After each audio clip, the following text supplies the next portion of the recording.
Assalamualaikum dan juga salam sejahtera. Hai, kembali lagi ke Zaf Vlog. Selamat datang ke Mulut Podcast Session bersama dengan Nick Amir Mustafa. Thank you so much, bro. Thank you. Sebab join kita punya spoiler talk. Okay, Mulut Podcast Session kali ni kita special sikit. Kita nak berbincang tentang filem Imaginur. Kita nak cerita pasal spoiler dia. Okay, but then tahniah kerana telah mencapai 2 juta kutipan. Apa perasaan kau? Aku actually tak expect pun kan. Okay. So excited untuk future sikit sebab kita orang dah lama buat cerita yang macam ni tapi nak dapat sambutan yang macam ni memang tak senang lah. Betul. So memang at this point just bersyukur and go with the flow je aku. Aku sebelum kita selalunya dalam Mulut Podcast Session ni kita akan mulakan dengan ni tau 3 filem kegemaran. Filem tempatan dengan filem luar negara. So aku nak kau listkan 3 filem tempatan favorite kau. 3 filem Tempatan yang favorite kau dan juga 3 luar negara.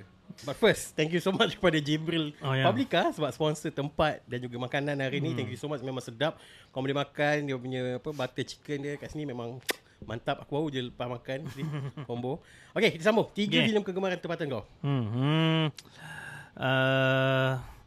Kala Malam Bulan Mengambang. Okay, klasik. Lagi Sepit. Okay, alright. Maybe Bunuhan. Okay. Aku petik je lah benda yang aku terfikir sekarang sebab kau cakap kan aku macam apa cerita. Tapi itu antara lah yang aku boleh terfikir sekarang. Luar negara. Kalau luar negara maybe A Separation, Azkar Farhadi, cerita Iran.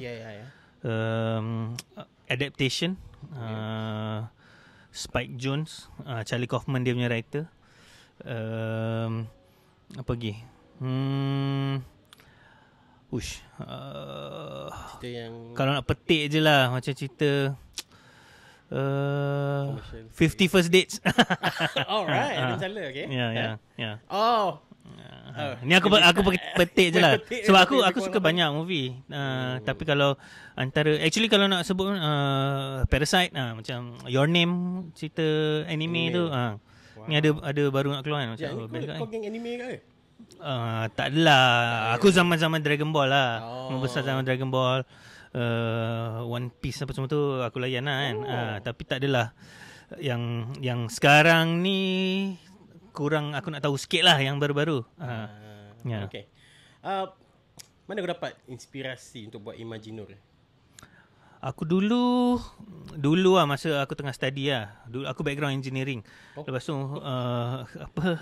aku punya lepas habis study tu aku kerja ni sementara nak tunggu aku study kat Sydney.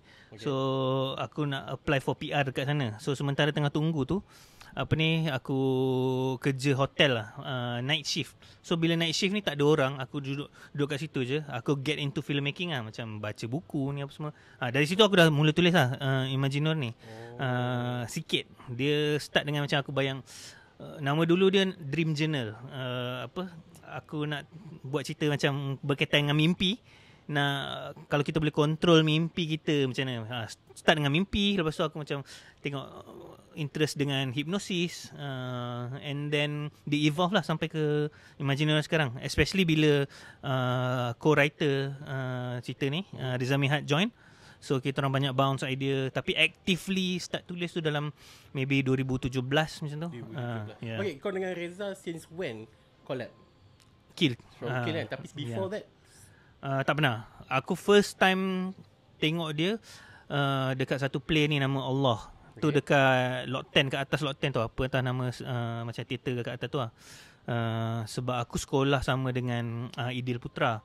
So Idil ni sama geng dengan Reza ni. So aku tengok, dan bila dah habis tu aku just approach Reza, cakap bro aku ada cerita macam ni lah, Kill nak buat kan. Dan dia pun macam okay on. Macam tu je kan. So okay, jalan lah. So dari situ lah. Since then lah your relationship kembang sampailah ke sekarang ni kan. Memang aku nampak orang memang, siapa yang follow filem Kill, Terbaik dari Langit dan Imaginur ni, dia orang memang typically akan fikir Nick Amir Mustafa, Reza Mihad, Nick Amir Mustafa, dua orang ni kan. So selain daripada Kill, Terbaik dari Langit dan juga Imaginur, kau ada terlibat tak dengan mana-mana production filem yang lain? Ada, aku buat Rise Ini Kalilah dulu. Kenapa kita gelak? Tapi kalau kau tengok cerita tu, aku dipanggil jadi salah satu director of segmen dia lah. So dia ada opening dengan closing, and dalam tu ada 6 cerita. So aku buat 2 of the cerita lah kat situ. So macam aku edit aku punya part, tapi like the overall tu dia orang edit sendiri lah. Aku jadi macam okay, aku suka korang apa benda kan. So aku punya bayangan masa tu dia jadi nak buat macam Dunkirk punya style, aku ingat. Tapi dia jadi cerita macam linear. Aku okay. Okay lah. It seems like cerita Rise Ini Kalilah tu is a bit of throwing out ideology or political. Is it true? Like that? Masa tu kalau aku punya niat ni is jadi macam ni. Masa tu PRU bila tah apa benda kan. Tapi dia macam the first time the shift of ni kan. So aku punya angle is macam nak record rakyat punya point of view. Macam tu. So cerita yang aku buat tu siapa Mira Filzah bawa balik ballad dari London dengan Sashi Taran dia bawa macam ghost ballad something lah pergi ke ni. So aku suka angle macam point of view rakyat tu lah masa nak buat tu. So aku punya intention is nak snapshot of that time. Sebab it's a historic punya ni. Dengan itu bila tah 2018 macam tu lah kan. Dia jadi apa nama aku dah lama tak buat movie apa benda semua. Aku ingat macam okay, ini a national topic kan. Jadi macam okay, aku step back lah something. Tapi dia lain sikit because aku tak fully control movie. Jadi aku buat aku punya part je dan macam orang lain settlekan apa semua. Jadi kepuasan tu tak sampai lah kan. Dia jadi aku kena buat movie aku sendiri. Selain balik daripada ni Rise Ini Kalilah ada lagi ini? Tak ada.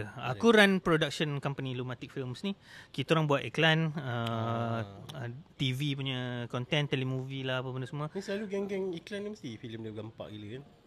Itu aku jumpa Hairul Anwar. Tahun lepas 3 Janda Melawan Dunia kan. Dia pun geng-geng iklan kan. Dia macam most of the directors yang young directors ni, dia orang macam banyak terlibat dengan iklan-iklan ni. So okay, aku jarang lah buat iklan. Sekarang dah kurang lah sikit. Banyak macam more run production company lah. So tapi adalah that angle yang buat iklan punya in a way macam disiplin sikit yang aku ambil in a way. Okay, boleh tak kau tolong betulkanlah aku punya pandangan ni. Aku punya fahaman filem Imajinur ni adalah sepanjang berlangsung filem tu, itu adalah memori si Zuhal. Okay. Bermaksud contoh the first looping adalah memori trauma dia yang pertama. The second looping adalah trauma dia yang kedua. So benda tu bagi aku macam seolah-olah masa Dr. Ramli explain yang apa ada line lurus, lepas tu bulatan, barrier, dia tak boleh move on sebab dia akan patah balik semua kan. Aku ingatkan ada satu ke. So aku ingatkan yang lain tu tipu kot. Tapi ada juga orang lain berpandangan bahawa setiap looping tu adalah jalan cerita yang berbeza dan ada yang anggap Nur tu tak wujud pun. Tu yang aku lagi macam mindfuck gila. Macam Nur tak wujud sedangkan dia ada dalam timeline yang kedua tapi macam ni apa? Tapi cerita ni tengah tayang lagi tau. Aku tak tahu kau keluar bila. Tapi apa nama dia punya tadi lah even before kita record pun aku cakap yalah jawapan klise dia itulah which is apa aku dah biarkan kat situ orang interpret lah masing-masing. But aku pun tengah digest lagi sebab benda ni tengah mula apa pick up kan. Orang tengok, orang ada pendapat masing-masing. Dia memang betul pun walaupun klise. Kalau kata aku bagi satu, memang aku ada point of view aku lah kan. And even Reza ada point of view dia, mungkin lain sikit. Sayang dia kalau aku macam set satu, dia macam neglect orang lain punya. So contoh macam kau punya experience of apa kau rasa benda tu, apa kau faham. Orang tu macam faham, okay kata Nur tak wujud punya angle contohnya. So ada orang lain. Point aku is aku still digest orang-orang lain punya sebab aku tak pernah fikir certain cara ni macam ni konsep macam ni interesting, konsep macam ni pun interesting juga. Ada tak kau dengar orang bercerita dan dia punya fahaman dia terhadap filem tu memang bagi kau lagi pelik, it's weird, ada tak? Contoh apa yang dia bagi tahu? Ya tak adalah dia bagi tahu aku in person kan. Adalah aku nampak ke macam Zuhal tu ada baru ni, macam dekat yang scene breakfast tu. Breakfast scene ni ada macam orang lain dekat meja tu kan. Dia cakap itu adalah macam Nur yang dah tua sikit. Lepas tu yang apa? Oh, Mak Lang tu. Bukan Mak Lang, yang lagi seorang perempuan yang pakai spek. Ada orang lagi satu yang macam makcik punya type sikit lah. Bukanlah makcik, macam kakak-kakak sikit. Lepas tu ada seorang brother yang dia Zuhal tegur depan tangga. Tu orang cakap tu adalah Zuhal yang macam tua sikit. In a timeline yang macam mana. Aku cakap, kenapa? Interesting juga. Aku tak terfikir. Okay. So, and mungkin yang budak tu anak dia ke anak Isma ke, tapi dia mungkin adalah anak dia. Macam tu lah. Spoiler talk ni kita cut short lah. Sebab director sendiri bagi tahu itu ikut interpretation kita sendiri. But anyway, kita pause kejap untuk Imaginary. Aku nak tanya kau, apa future plans kau after this 2 million kutipan? Oi, susah agak tu. Sebab dia jadi macam bila keluar macam ni aku macam macam mana kita nak top benda ni? aku dah jam lah kan. The same exact reaction dengan Syamsul Yusof dulu tau. Dia pun tak expect sampai berpuluh juta. So dia macam, alamak tinggi sangat lah pula benchmark ni. Macam mana pula lepas ni nak pergi kan. So sama kan. Okay, terus kan. Tapi bukan top dari segi collection tu. Dari segi collection tu relatively 2 juta dekat Malaysia ni, cerita lain lagi banyak je. Ada banyak je yang lebih daripada tu. So aku bukan nak top that collection. Dia lebih nak top reaction positif ni dari semua pihak. So aku expect macam bila ni, bukan aku saja lah, aku dengan Reza macam kita expect kita tak boleh menang everybody. Tapi somehow majority jadi react positively. Benda tu aku susah nak.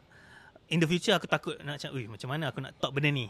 Faham tak? So certain camps yang macam lebih urban punya crowd pun positif, yang lebih mass punya positif apa benda semua. So sebab kalau tengok Kill, Terbaik di Langit, dia a bit niche dia punya crowd. Cuma yang ni dia dah extend sikit, which aku sebenarnya so far memang aku percaya benda tu. Even especially zaman sekarang, orang duk tengok Netflix lah, apa benda semua, orang dah expose to more stories yang kau dah, benda ni aku boleh expect. Kalau kau certain level kau bawah ke, apa macam kau cakap anti filem sampah kan, orang dah jaga macam QC orang dah ni. Cuma dia orang pergi panggung ke tak. So itulah dia for future aku nak top dari segi semua orang positively terima. Ada je negatif sikit-sikit kan, tapi majority tu positif. Untuk yang next tak tahu lah, susah sikit. So contoh lah, kalau kata aku nak buat cerita action lah, contoh apa angle cerita action yang aku boleh buat yang boleh touch as many people. Sebab benda ni Imagino ni nak kena buat lain daripada lain kan. Tu macam susah, pressure lah. Jadi aku nak buat yang lain daripada lain, action apa lagi. Contoh lah kalau aku nak buat action kan. Tu maybe yang setengah top sekarang ni, Everything Everywhere All at Once. One action juga. Yalah. Padahal dia punya benda tu pasal science fiction, tapi disebabkan action tu yang buatkan mass audience suka. So betul. Okay, pandangan kau tentang Everything Everywhere All at Once. Kita ada pelakon Michelle Yeoh. Okay? Aku ni main goreng ni tau, aku tak baca apa main goreng. Michelle Yeoh adalah orang Malaysia and success, dan dia adalah calon Oscar Best Actress di dalam Oscar. Ada sahabat kita Brown Palare, dia disebut pasal filem kalau orang nak sukses kena keluar daripada Malaysia, kena explore luar punya opportunity untuk jadi lebih sukses. Sebab kita kalau duduk kat Malaysia ni macam terperuk sikit lah kan. Apa pandangan kau tentang benda tu? Adakah betul ataupun it depends on the person itself? Aku idealistik sikit. So contoh kalau aku tengok Korea contohnya. Aku nak jadi hero lokal dulu. Maksudnya jago kampung tu kasih menang dulu. Sebab aku rasa itu benda yang Korea buat. Dia menang kat Korea. So contoh macam Parasite tu, orang Korea tengok, orang Korea angkat. Lepas tu baru luar terima apa benda semua. Tapi cerita Parasite tu very local, very Korean. So aku as a pembikin lah, aku susah untuk aku nak keluar kan. Aku nak apa, kalau macam aku pelakon ke, aku boleh join project kat luar sini sana, tapi aku buat sendiri untuk nak get the trust of orang luar, ni I mean the investment untuk nak buat a movie dari luar apa semua, susah untuk nak prove diri. So aku punya idealistic pandangan is kita kena build our industry dulu. Maksudnya sebab tu aku syukur gila lah sekarang kalau macam Imaginor ni punya acceptance, dia jadi orang boleh terima cerita yang ada angle lah macam ni apa semua, and the industry pun tengok, producers, cinema semua tengok. Sebab first impression mesti kau macam fikir Imaginor yang susah jual kot kan, macam kan, memang semua orang cakap aku macam tu. Tapi aku percaya word of mouth tu. Maksudnya apa, kalau orang tu suka and dia ada tersentuh ke apa, and dia bercakap, given enough time, kita akan sempat word of mouth to grow. Time je kita punya ni. And untuk future, producer lain, movie-movie lain keluar. Banyak movie-movie kat Malaysia ni kan. Cuma dia nak reach audience tu tak senang. Aku pun tak senang. Ni kebetulan je sekarang ni orang duk bercakap kan. Kalau tak, aku pun tak mampu nak reach orang keluar kan. Ini pun macam level 2 million lah. Maksudnya bukan reach yang tak tahu 30 juta ke apa benda punya reach tu, belum lagi mass. Aku tak rasa orang, aku jalan kat luar ni semua, aku tengok tak semua orang tahu, tak ada orang tahu ni Imaginor ni. Dia still in a way niche lagi. Tapi maksudnya bila penerimaan lokal tu semakin rancak, industri ni semakin demand barang quality, kau dah boleh nampak dekat premium series mungkin. So untuk filem pun eventually dah level benchmark kita tu, kalau kau bawah daripada tu orang dah tak terima, then we're heading in the right direction lah. So kita solid dekat situ, kita ada market kita sihat, eventually kita boleh menang kat luar somehow. Aku suka kau sentuh tentang audience mula accept dengan benda-benda yang berkualiti kan.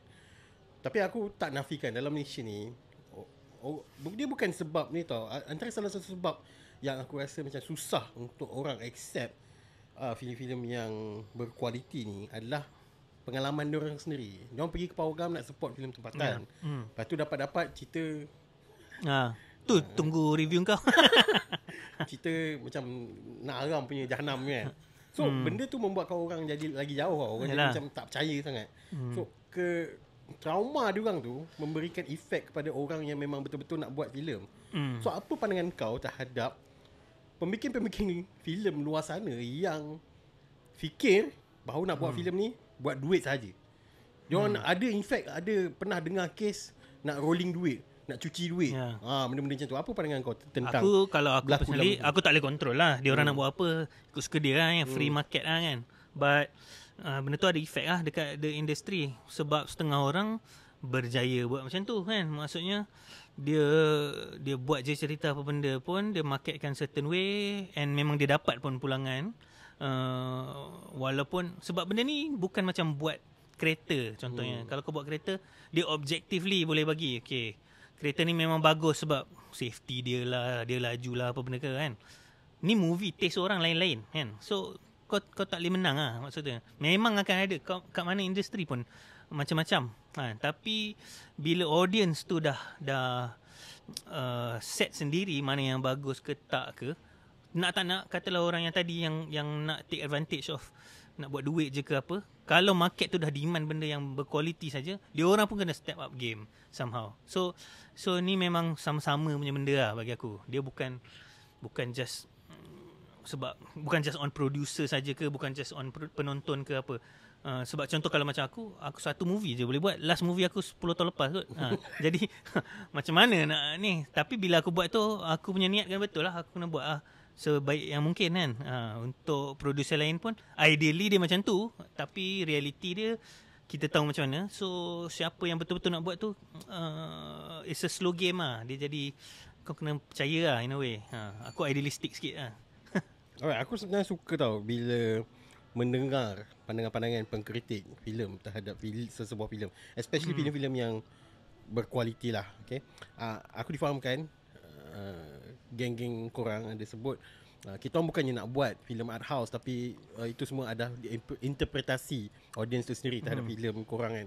So aku just nak salurkan soalan-soalan daripada geng-geng subscriber aku ni yang somehow dia macam menarik juga, sebab dan aku tak dengar daripada geng-geng pengkritik dia sentuh tentang benda ni. Contohnya, adakah penggunaan kerepek rumpai laut tu ada kaitan dengan story? Lepas tu dengan scene Zuhal pergi merokok dekat dalam bilik tu, perlu ke meletak benda tu kan? Sedangkan kau tahu rokok benda yang ditegah, tapi still kau nak insert kat dalam tu. So mungkin kau boleh explain sikit. Dia setengah benda yelah, contoh lah, maksud even dari kill lah kan, ada setengah orang tengok tu, aku cakap orang lain interpretasi lain kan. Kalau contoh pasal seaweed ke dengan rokok ke apa pun semua, dari aku punya angle kadang tak ada apa-apa pun, it's just something to do contohnya. Ataupun dari Reza punya mungkin ada role lain yang kita nak letak seaweed, contohnya macam play on weed contohnya, tapi tapi yang innocent. Ataupun juga kita sebenarnya aku tak tahu kau pernah baca ke tak, yang kita orang patutnya nak shoot dekat Jepun. So nak main on benda tu juga somehow. Okay. Ya, macam yalah seaweed Jepun ke apa, tapi at the same time juga is just macam feel and mood je, macam okay, buat apa lah nak kasi dia makan, bagi macam ni, main dengan ayat rumput ni lah apa. So it's just macam flow macam tu, and aku layan je tanpa any sebarang meaning pun, mungkin certain things. Tapi bagi orang tengok mungkin macam apa benda sebenarnya maksud ni apa semua. Aku interested juga tengok orang punya interpretasi yang tiba-tiba ni kan. But kadang-kadang tak ada apa pun aku nak jawab pun, jadi macam kau punya betul. Macam orang tanya apa significant dragonfly kan, tiba-tiba benda tu muncul muncul ke apa. Itulah aku ada nampak, even ada study yang cakap dragonfly ni punya bunyi wings dia tu boleh cure Alzheimer.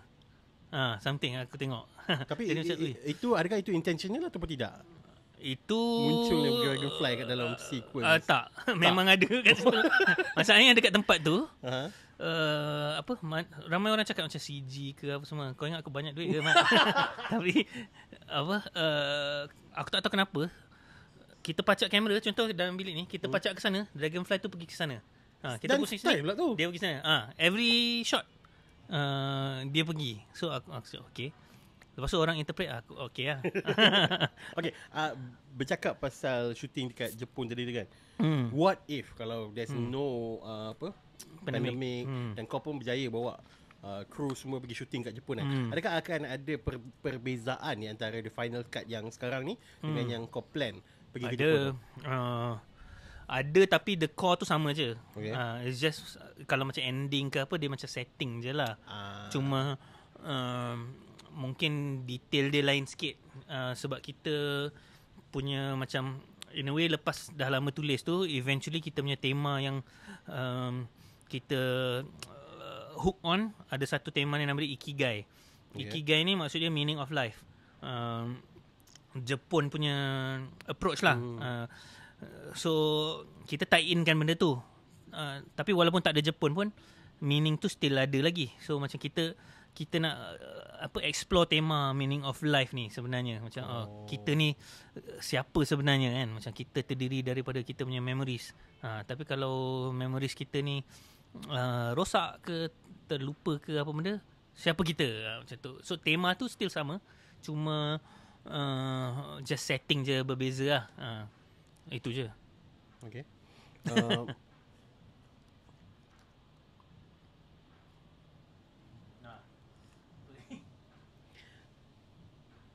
Lantikan Beto Kushairi, Diana Daniel dan Fatimah Abu Bakar, Dato' Afrin Shauki, Nadia Anissa.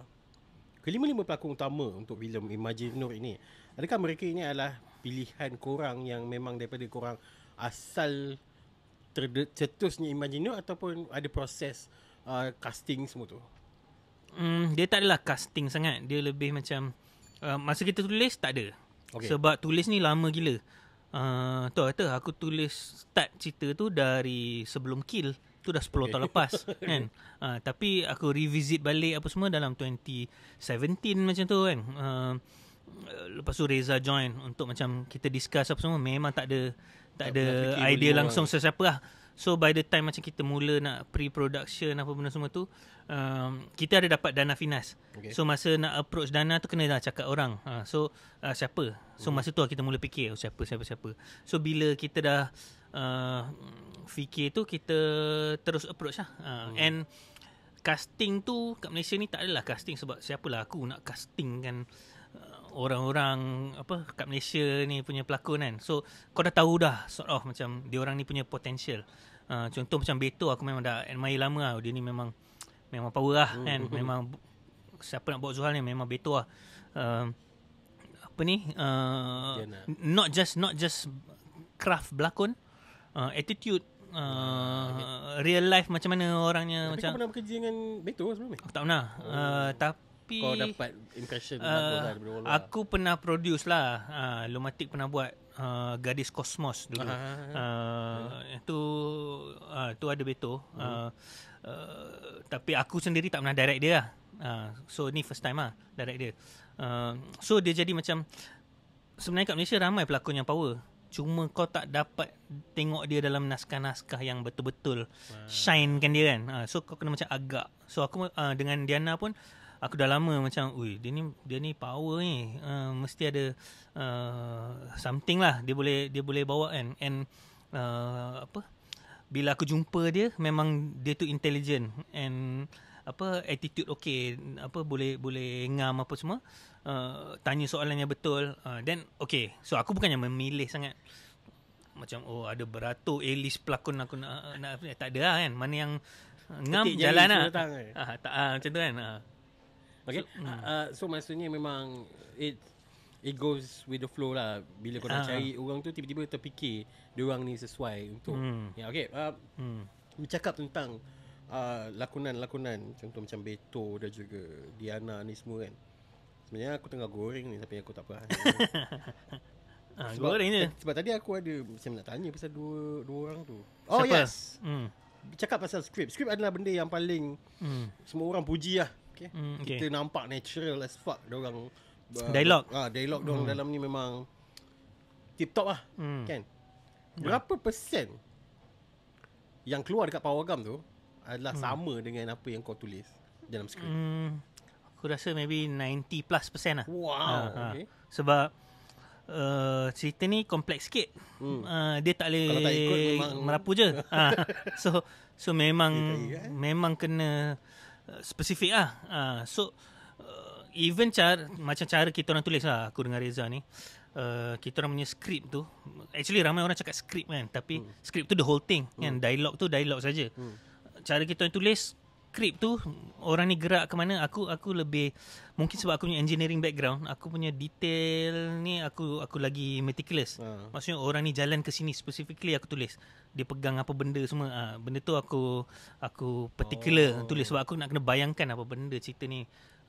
Aku dah tengok cerita ni banyak kali dah before aku shoot kan, dalam kepala kan. So aku dah tulis benda tu. And cara kita orang tulis benda tu semua English. Description semua line je BM. Sebab aku memang macam kita orang memang cakap BM lah kan. Tapi dia jadi macam mana, aku dengan Reza punya taste lah kot, in terms of cara cakap. Aku pet peeve bila macam dia cringe punya, macam kau tahu berlakon lah kan, macam kau cakap ayat tu macam tak natural lah. So kerja aku QC je. Macam kita tulis benda tu cara macam aku cakap, macam kita orang cakap kan. So sebenarnya dia, kalau kau tulis contoh watak perempuan ke watak makcik, mungkin kau kena tulis macam makcik ke apa benda mungkin. Tapi aku rasa semua karakter ni cakap macam aku je sebenarnya. Atau cakap macam Reza. Tapi dia jadi aku QC je lah. Dia orang sampaikan, aku masa on set tu kena tengok ni natural ke tak. Sentiasa kena QC kan benda tu, selain daripada QC benda lain lah. Then masuk edit, control lagi sekali. So setengah tu mungkin ada skrip tu lagi panjang ke apa, tapi kita cut jadi dia pandang saja ke, benda macam tu lah. Okay. soalan seterusnya adalah daripada seorang pengkritik filem. Kalau kau kenal Zaim Yusof. Okay, dia pernah muncul dalam YouTube Zaf banyak kali. Dia memberitahu Zaf hampir dia record voice note, hampir sejam punya voice note. Dengar dia cerita kan. Salah satu benda yang dia point out adalah lantikan Dato' Aflin Shauqi sebagai watak Dr. Ramli. It reflects towards film Kill, which is ada Harun Salim Bacik, arwah Harun Salim Bacik kan. So benda tu menampakkan seolah-olah macam pelakon ini adalah bukannya dia penamat kat situ, dia sentiasa ada orang pengganti legacy. So adakah intentional untuk mengambil Dato' Aflin Shauqi untuk karakter yang lebih kurang sama daripada filem Kill juga untuk Harun Salim Bacik? Tak adalah intentional macam, tapi dia jadi sebab tu aku rasa sebab tu aku kata aku tulis cerita ni sebelum Kill. So aku dalam mindset yang similar. Maksudnya aku nak buat yang ni ke yang ni, tapi aku buat Kill dulu, yang ni simpan kan. Tapi lepas lama premis benda tu ada faktor yang sama, which is ada karakter yang macam tu. Tapi benda yang aku suka tu is contoh macam Harun Salim Bacik ke, atau even Aflin Shauqi. Kalau orang cast dia orang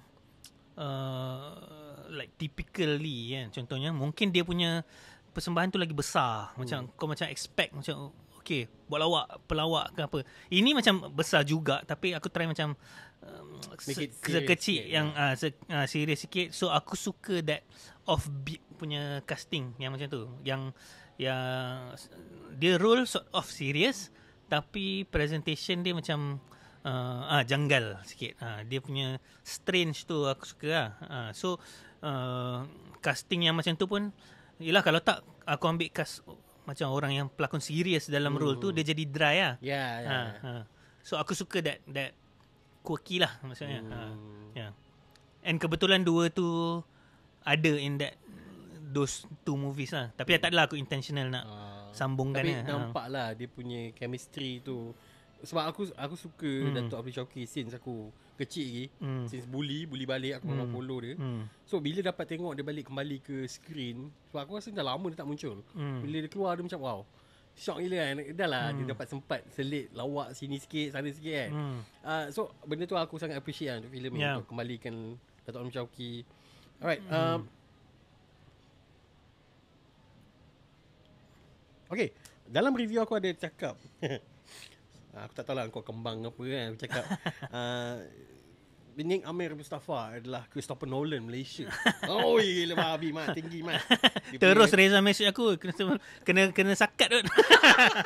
So Christopher Nolan kan. Okay. Apakah reaksi kau apabila mendapat tahu yang cakap yang tu, dan adakah itu pembakar semangat kau untuk buat something yang macam Christopher Nolan buat? Aku memang suka pun, macam nak kata, ni kalau macam Imaginal ni kira kalau internationally dia macam lo-fi sci-fi. Meaning dia sci-fi yang tak ada budget. So dia main konsep macam tu kan. Tapi aku memang suka pun Christopher Nolan punya kerja apa benda semua. Yang macam nak kata, dia conceptually mind blowing lah macam tu kan. So nak kata aku Christopher Nolan memang tak tapi aku ada interest ke situ lah. Maksudnya bukan setiap story tu aku nak cuba cari angle mana yang interesting boleh nak buat kan. Contoh kalau kata tadi action punya movie ke apa, aku duk fikir agak macam mana nak tak buat just action je. Sebab contoh kalau kau buat macam tu, aku kena terror buat action. Aku tak pernah buat action, aku tak pernah buat cerita hantu kan. Tapi kalau kau nak buat just straightforward cerita action sampai habis, action tu kena power. Kau punya craft tu kena power. Aku pandang diri as story person. So aku titik beratkan storyline and plot tu. So benda yang relatively cheap untuk nak buat adalah benda macam ni lah, conceptual something which macam Nolan buat, dia ada the angle lah. Cuma dia version yang blockbuster punya lah. Eventually kalau ada rezeki buat macam tu best lah kan. Tapi bapak pressure lah. Okay, ada apa-apa planning selepas Imaginur ni? Actually buat masa sekarang, selain daripada cuti aku ada je macam fikir nak buat tuan. Kenapa aku duk cakap action ni, aku dah terfikir lah. Sebab aku suka je. Actually bukan action, more to revenge. Tapi susah sikit kalau kat Malaysia. Sebab contoh lah, kalau tengok cerita-cerita revenge Korea ke apa benda, revenge ni yang kau puas hati tu is bila orang dapat revenge and dia balas dendam kat orang tu, and sesiapa yang terlibat biasanya melibatkan gore. Kan? Cabut gigi lah, apa benda ada lah, macam-macam lah kan. Cabut kuku ke apa. Tapi kita limited sikit kat sini. So aku tak tahu lagi macam nak approach, kasih macam all out. Even action pun lah kan. Kalau kau nak buat ganas-ganas, potong kepala ke apa benda ke, kita ada limitation kat sini. Tapi kalau macam Indonesia contohnya, contoh macam The Raid contohnya, dia boleh buat kau-kau, dia boleh pergi international. Aku suka nak ke genre yang lebih accessible macam tu, but kena fikir sikit lah macam mana nak go around limitations tu. So untuk next something ke arah macam tu lah kot. Okay, bercakap pasal limitation tentang kita buat filem Malaysia ni ada limitasi kat, macam Indonesia bebas go semua tu lantak dia orang kan. Tapi macam kita contoh macam Harum Malam kena sensor sampai separuh filem, separuh screen tu kena sensor kan. Dan kau sendiri kalau nak buat action pun mestilah nak buat gore, tapi gore pula limitation kat dalam Malaysia kan. Bercakap pasal limitation, aku nak highlight satu benda yang kontroversi yang melanda Malaysia baru-baru ni, iaitu tayangan filem Mentega Terbang di View, di platform View. Aku personally ni, aku tak pernah record lagi video. Ramai yang minta aku respon tentang benda ni. So aku exclusively cakap kat sini. Mentega Terbang aku tengok bukan masa dia keluar kat View, aku tengok tahun lepas. Pengarah dia sendiri invite aku pergi tengok dekat KL. Screening. Screening private dekat mana tak aku ingat.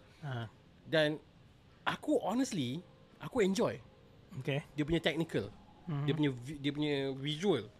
Sebab dia membuatkan aku teringat dengan filem-filem Yasmin Ahmad. Memang serius ni memang hampir serupa. Tetapi bila habis dia tengok, of course lah aku tak promote sebab filem tu dia tak keluarkan public. So benda tu aku tak adalah nak cakap lebih pasal tu dekat aku punya social media. Satu je benda yang aku perasan lepas aku tonton tu, aku ada rasa macam terdetik dalam hati aku macam kejap, cerita tadi ni pasal orang Islam. Tapi kenapa banyak benda yang tak kena? Benda tu aku sebab sepanjang aku tengok filem tu, aku duk fikir yang ini contoh just kalau general, dia bukan spesifik kepada Islam. Tapi bila aku dah habis tengok, aku macam lah, tapi sini pasal agama Islam, bukan banyak ke benda bercanggah tadi tu kan. So benda tu, adakah limitasi di dalam Malaysia ni jadi penghalang untuk pemikir filem, dan apakah reaksi kau terhadap benda yang berlaku sekarang ni terhadap filem Mentega Terbang tu? Aku tu biarlah aku tak tengok lagi. Tak so tak tahu kan. Selamat juga. Sebab kalau tak aku kena jawab ke benda kontroversi kan. Tapi aku tak tengok lagi. So aku tak tahu exactly apa benda dia cerita lah. Tapi boleh lah macam agak-agak orang punya gist kan. Secara general, dia tengok cara juga mungkin kan. Sebab aku tak tahu cara dia present ke apa. But dia keluar dekat macam online, kat macam View ke apa. Aku susah nak cakap banyak sebab aku tak tengok lagi. Tapi aku nampak ramai orang yang macam komen apa semua. Aku rasa dia orang tak tengok pun lagi juga. So benda tu aku kurang sikit lah. Kalau kau dah tengok, lepas kau ada pendapat, mungkin lah kan.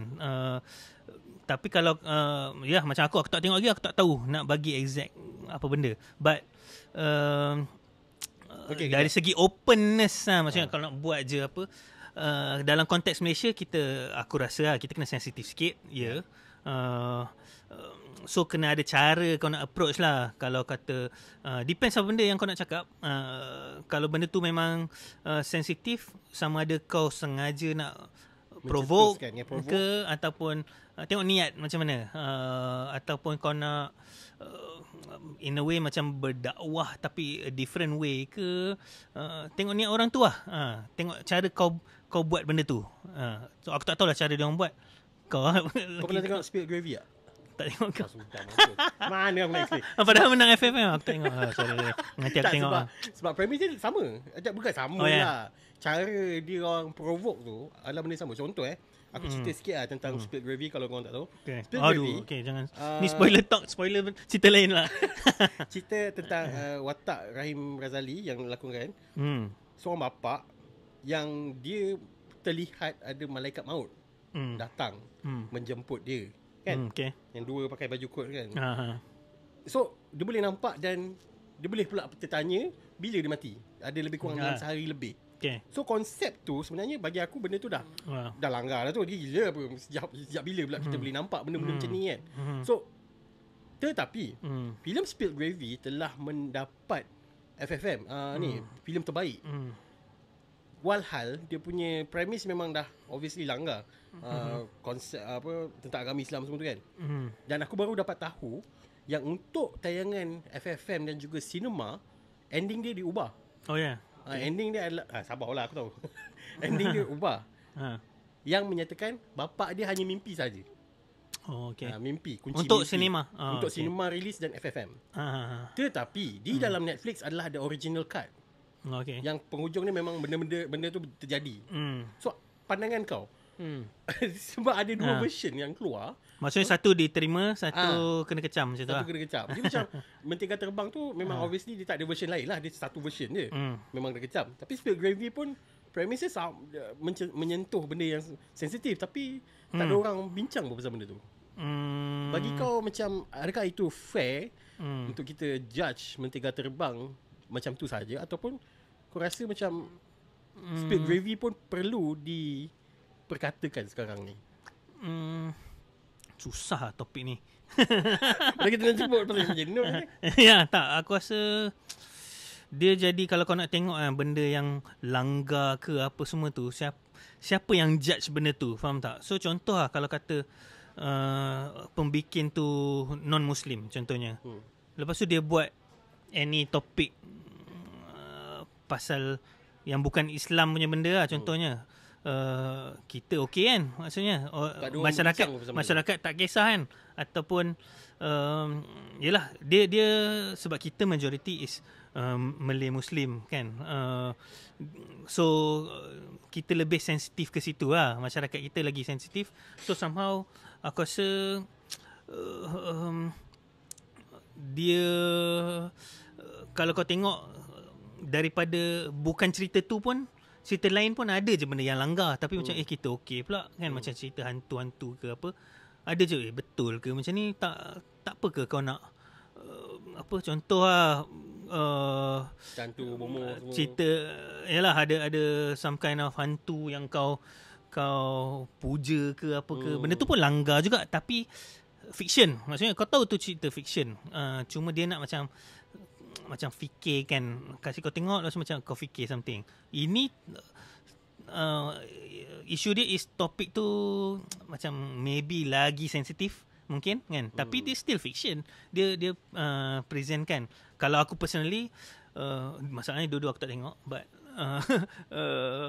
aku tengok kalau cerita luar pun fiction is macam fiction lah in a way. Then aku sendiri punya pegangan tu aku dah tahu dah kan, maksudnya okey dia orang present macam ni,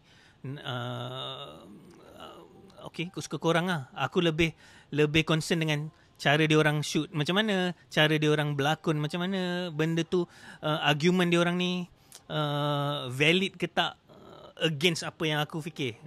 Jadi aku personally aku tak terasa lah kalau aku kalau dia langgar ke apa, bukan aku yang langgar kan, macam okay, itu pilihan dia untuk nak buat. Dia kena tahu juga orang mungkin boleh kecam, so kau responsible sendiri lah macam mana. Kalau aku personally aku takkan masuk ke benda yang too sensitif ke apa benda lah yang it's better safe than sorry. In a way yes. Okay. Kalau aku betul-betul macam nak cerita benda tu dari point of view aku akan pegang benda agama lah in a way, macam apa yang aku faham pasal agama tu aku akan jagalah kan kalau aku lah.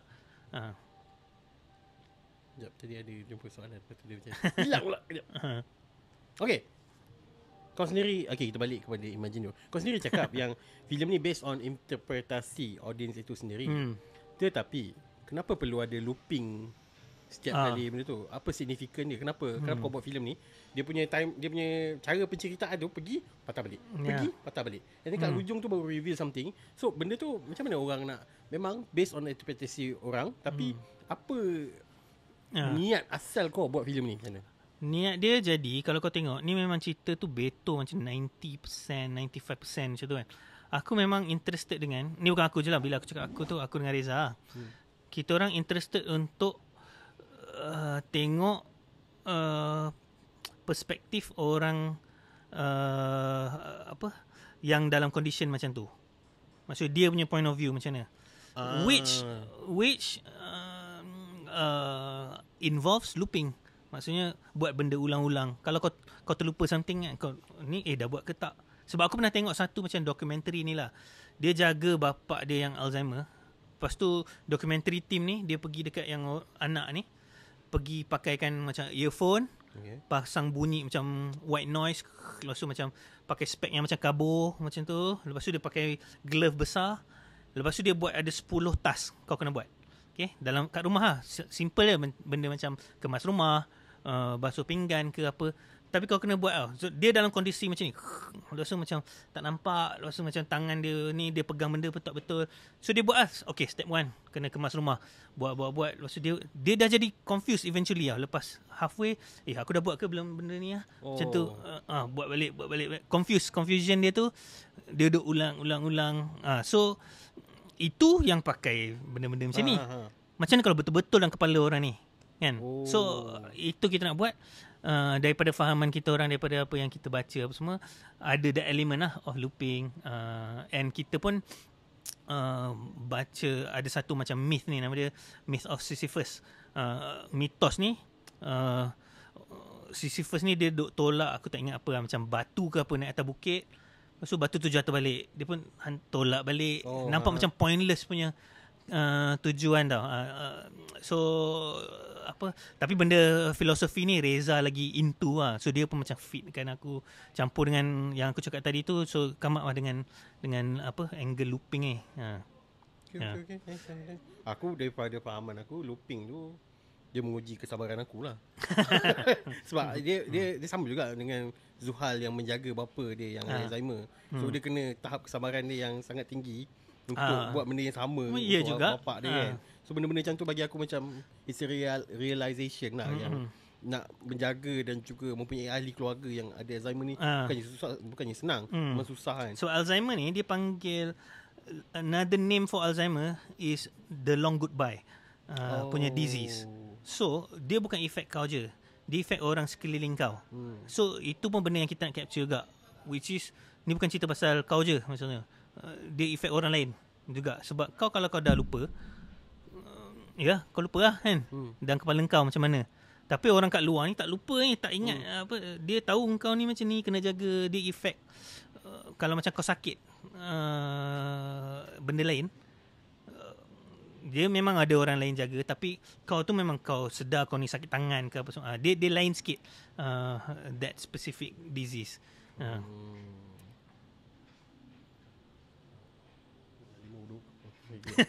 Lama gila.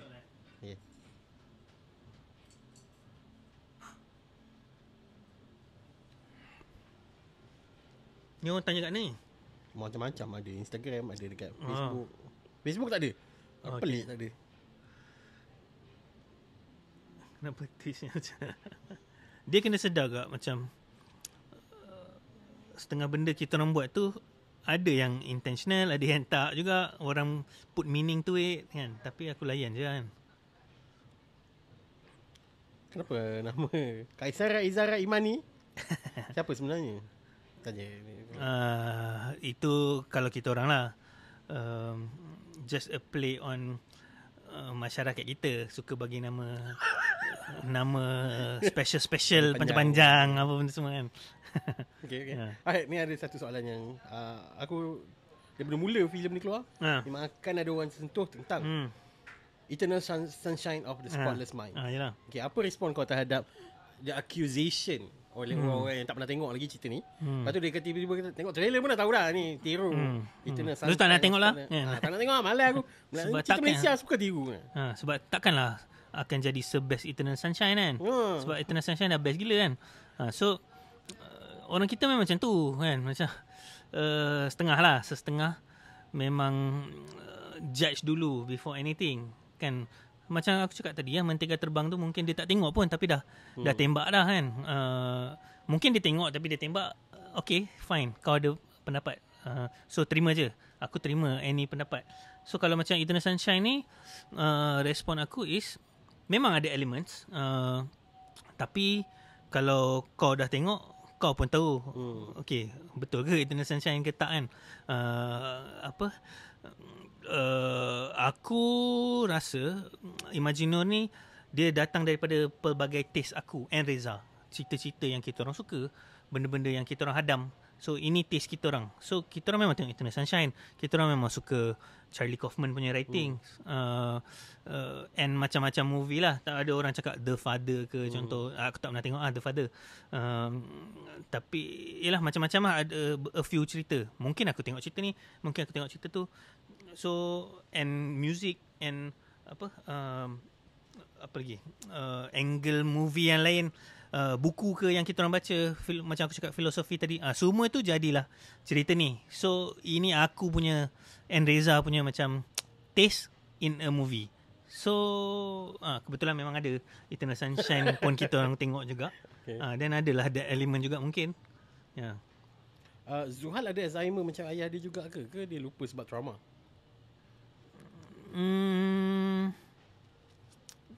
Aku tak set lah. Personally aku tak decide jawapan tu. Semua safe bet kan.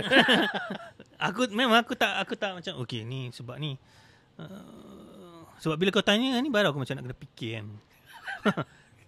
Jadi macam kalau aku jawab dia jadi inilah jawapan sebenar. Bukan. Aku macam nak kena jawab sebab kau tanya tu macam aku dah set. Padahal aku tak set. Okay.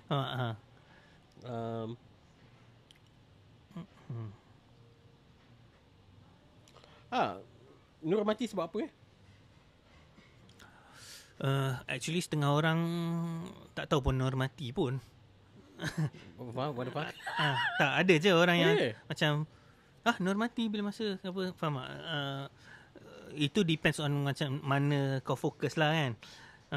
Tapi bagi aku dia eventually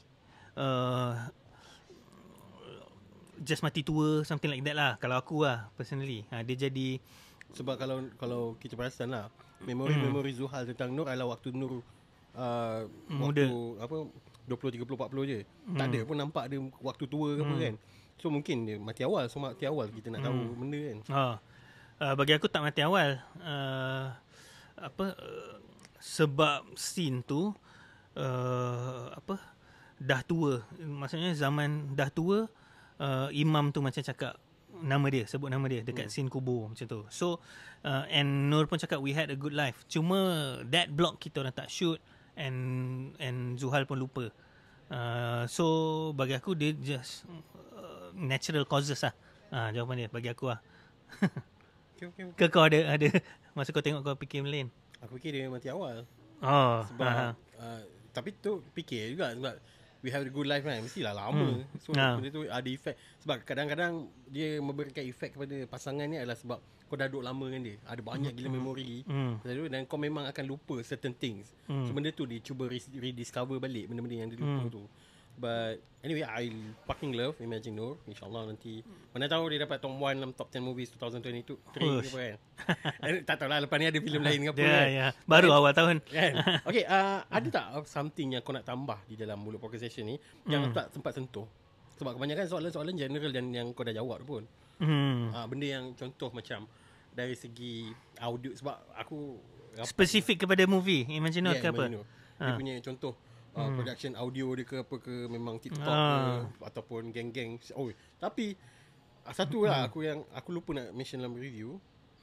Aku sangat particular dengan shot yang ni tau, macam dia kena selari ataupun ni. Filem kau antara filem yang jarang aku jumpa lari tu. Lari? Just nice angle dia. Dia macam framing dia tu. Aku sangat suka benda tu. Sebab kebanyakan filem-filem yang sebelum ni aku tengok macam cerita Bebek Sapu, yang art buat ni, kebanyakannya ada macam lari sikit tau. Aku tak tahu kenapa dia orang tak very particular about that line, focusing on the framing semua kan. Tapi kau punya memang almost 99% perfect angle tu. So mungkin kau nak bagi tahu tentang geng-geng itu kebetulan je kot. Semua kebetulan kan. Tak, tapi kena dengan taste kau. Maksudnya kau suka jenis benda macam tu, aku suka jenis benda macam tu, jadi aku buat and okay kau rasa. So contoh orang yang buat cerita lain tu mungkin dia suka sengaja yang lain tapi tak kena cita rasa kau. So benda ni isu taste kan. Tapi satu benda yang aku nak point out is cara kita orang buat ni very collaborative punya effort punya angle. Contoh kalau sebelum ni aku shoot benda-benda aku very technical. Katalah aku shoot kau, aku nak kena cantikkan kau punya angle ni apa benda. Tapi kali ni tak. Aku dengan dia punya DP, Imaginor ni, kita memang nak natural. Ini mungkin inspiration cerita macam Separation Iran lah. Maksudnya dia very grounded to reality. Sebab aku nak macam snapshot of macam zaman snapshot of Malaysia lah. Real punya se-natural yang mungkin. So kita orang punya lighting ke apa semua very minimal, very aku boleh jalan, contohnya kau nak jalan sekarang ke sini kalau ada kamera dah kantoi ada lampu kan tak lihat so benda tu dia light kan kasih tersorok lah apa benda semua, jadi aku boleh explore benda tu dengan pelakon. So approach kita orang kali ni memang ambil masa betul-betul untuk explore. So okay, betul kau nak jalan kat mana, kau nak cakap apa benda, Diana pun ada bagi. So dia jalan macam ni. Lepas tu masa tu baru aku macam decide, okay boleh technical yang follow kau. Sebab bagi aku story first. Approach kita orang kali ni story first, performance first. Lepas tu technical tu mungkin kau tak ada lagi babi cun gila ke apa sangat, but nak capture that story dulu lah yang paling penting. Tak tahu apa benda aku jawab sebenarnya kau punya soalan. Jawab. Cuma mungkin kau nak highlight kan geng-geng sound ke apa contoh. In all aspects sebenarnya. So all aspects semua orang collab dari segi even pelakon, macam skrip pun aku dengan Reza collab. Kita orang betul-betul jamming tu lama, berapa tahun aku bincang dengan dia. Dia ada day job kan. So tu makan masa shooting pun sama dengan pelakon, dengan kamera, semua orang ni. Masa gala malam hari tu ada orang tanya bila aku punya macam this is it, kepuasan buat movie ni. Ada orang tanya. Satu masa siap skrip, satu. Second is masa editing, aku jawab. And masa editing tu memang another mungkin ramai tak sedar macam orang berlakon and kita record ni semua ada banyak take apa semua kan, tapi kita nak jaga dia punya performance tu in editing. So aku kena credit Technica Studios lah yang edit ni, Joe yang editor ni mainly. Dia punya input on cutting kan benda tu kasih kena dengan QC natural yang aku suka ni lah. Maksudnya orang tu punya tempo. So contoh kalau kita shoot macam ni lah sekarang, kau kena cakap lines apa benda, aku sayang kau ke aku rindu ke apa benda, mungkin sebelum aku masuk jawab tempo tu lama sangat ke apa ke, all those control fine details tu kita lama gila spend time. Sama dengan skrip, sebab ada pandemik mungkin juga. So ada hikmah sikit lah juga untuk dapat macam the right tempo, right and itu pun macam very collaborative. Sebab nak buat something yang terbaik on sound pun banyak masa diorang ambil buat foley semua benda. Kalau kau sedar sebenarnya dalam movie ni maybe 30% dubbing. So 30% of this movie dubbing dengan mostly maybe 80% foley. Apa benda yang apa-apa bunyi lah. So dia orang memang spend time nak buat. So kalau kau tengok lagi, siapa yang nak tengok lagi Imagino boleh tengok mana scene dubbing. Mana masalah tak nampak VFX lagi satu. VFX semua orang tak sedar Mira Digital. Diorang ni dulu X Rhythm and Hues yang buat Life of Pi ni semua. Dulu lah. So aku ada cakap agak apa nama, VFX ni, VFX yang bagus is bila orang tak sedar benda tu VFX. So mana VFX dalam cerita? Mana? So Matahari VFX yang dekat bukit-bukit semua tu. Semua langit tu VFX. Oh, itu yang buat aku fikir cantik siap. Sebab kita shoot tu hujan. Yang scene last tu hujan, mendung. Lepas tu hujan tu stop, ngam-ngam je kita sempat shoot. Stop, hujan balik. Tapi memang gelap lah macam.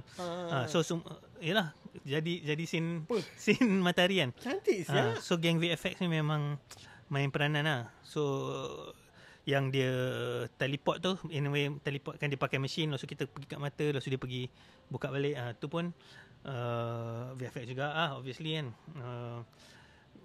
Apa lagi? Then semua benda-benda dalam TV semua tu VFX lah. Power. Yeah. Kudos kepada tim. Thank you. Sebab aku tak sempat nak betul-betul thank semua orang lah kan. Ni bukan selama ni orang cakap ni Amin. Actually buat movie ni memang teamwork kan. Orang yang betul-betul invest and collab tu sebenarnya, yang di belakang tabir tu semua make up lah, baju lah, semua mainkan peranan. Aku ni kerja aku kat set jawab je soalan. Dia orang tanya baju ni ke baju ni? Ni. Macam ni ke macam ni? Aku tukang macam tu je. Macam apa? Drive kan lah macam tu. Tapi itulah, kudos kepada tim lah. Aku cakap kat sini. Thank you. Alright. Last question. 2 juta. What's next? 100 juta je tiba. Tak, sebab tu lah gila babi macam mana nak 100 juta. Bila orang dah mula accept this kind of genre filem yang bagi aku korang ni geng-geng art lah, bukan filem yang commercial ke apa kan, susah nak jual. Bila dah capai satu level yang macam contoh 2 juta ni, sebenarnya bagi aku memang agak tinggi. Sebab siapa sangka nak, aku sendiri tak sangka, kau sendiri tak sangka kan. Akan ada expectation daripada orang. Untuk kau kekalkan expectation tu, memang bagi aku boleh, tapi probability untuk sukses tu agak 50-50 lah. So after this, lepas 2 juta, mungkin kalau running for the third week, tiba-tiba 3-4 juta pula kan. Hopefully, Amin. But apa kau punya, adakah kau akan, sebab dia selalu macam ni tau, aku nampak production dalam Malaysia ni, once dia orang achieve something, makin lama makin merodong. Aku tak tahu mana silap dia makin lama makin, kenapa macam kita teruk pula karya Muhammad ni kan. Makin lama makin teruk. Lepas tu dah ada satu blockbuster ni, bakal keluar pun aku rasa macam ada doubt. Aku ada rasa macam sangsi. Boleh ke tak dia ni? Boleh ke dia kembalikan kegemilangan dia. So bagi kau, apakah langkah-langkah seterusnya supaya kau tak mengulangi kesilapan yang aku sebutkan tadi? Tak, contoh dia jatuh kat measure of success. Kau nak measure tu dari kutipan ke dari movie? So contoh lah, kalau movie ni kutip 500,000 pun contohnya, kau dah bagi review kau sebelum collect pun hari tu kan. So aku punya measure of success is that, maksudnya orang terima benda ni karya yang bagus. Itu measure aku. Maksudnya next movie aku boleh ke aku match balik ataupun buat better, which is susah lah, sebab sekarang ni dah susah sebab semua orang positif lah. Aku macam alamak macam mana. Tapi collection tu is by the way. Sebab orang punya buah mulut dia jadi collection. Aku boleh buat cerita sampah tapi collect juga mungkin kan. Tapi aku punya measure of success is cerita yang bagus. Sebab aku cakap tadi awal, aku dari engineering background. So aku masuk filmmaking ni memang untuk buat movie je. Yang lain memang kita untuk buat job apa semualah untuk hidup kan. Tapi aku punya memang tujuan is movie saja, filem saja. Sebab tu Kill tu bila aku balik dari Sydney je aku terus buat Kill. Sebab aku tak nak buat benda lain, tak nak buat music video ke apa, aku nak buat feature. So